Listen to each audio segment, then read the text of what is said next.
చితిమంటల సహగమనం ఒకసారే బలి చేస్తుంది. పతి విడిచిన సతిగమనం ప్రతి నిమిషం రగిలిస్తుంది.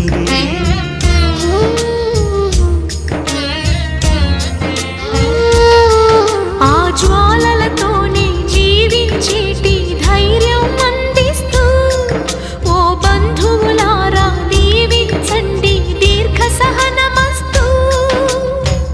నువ్వు రామా మాంగళ్యమా వివాహపు వేదికలో నిన్ను ఉడేసిన నిన్నటి వేళ్ళకి విడాకుల వేడుకలో నేడు తెంపడం నేర్పడానికి. పందిరి వేసిన ఆకాశానికి యువమ్మ ఆహ్వానం, పీటలు వేసిన ఈ నేలమ్మకి యువమ్మ ఆహ్వానం.